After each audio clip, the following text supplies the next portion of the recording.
Friends, most of us find ourselves at one point in time in a conflict. Two people are facing each other and the situation is brutal. Something is going to happen. Jacob and Esau are finding themselves in this week's portion in the same position. Jacob took away the blessings from Esau, and Esau is mad, he's fuming, even after 30 years. And this meetup between Esau and Jacob in this week's portion is tense. So much so is that Jacob prays, sends gifts, divides the camp into two. In one dramatic moment, Esau is running towards Jacob. Something is going to happen. It's either war or there's going to be reconciliation. What is going to happen? And the verse tells us that Esau ran towards him to meet him and embraced him and fell on his neck and kissed him, and they wept. Happy ending to a drama that unfolded before our eyes in the last few portions of the week.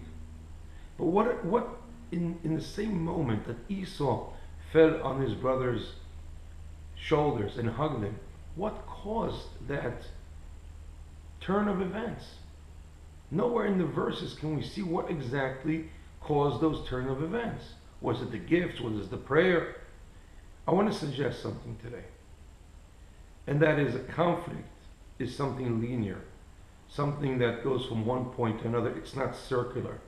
Does not take into consideration humanity, does not take into consideration empathy and sympathy.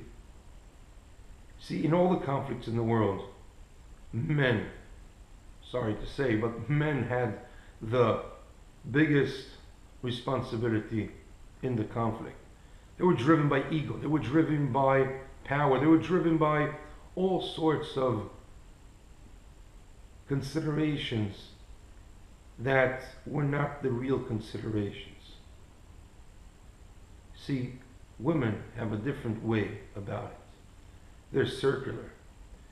They take into consideration families, lives, sympathy, empathy, kindness, tenderness. And here, the meeting between Jacob and Esau, Jacob decides to do something very unique. He surrounds himself with his wives and children, saying to Esau, it's not between me and you. It's not between two men. It's between families.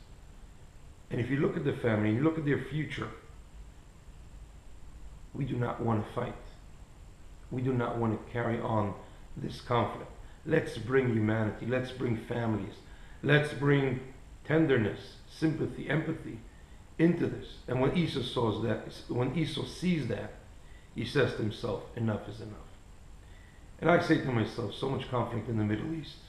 Maybe, if to all the negotiations, instead of two alpha males going at each other, they would have around the table some families, wives, children, and have a good dinner together.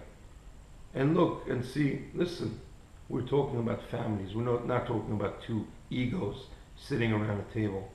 Maybe then peace will come to this world. Shabbat Shalom.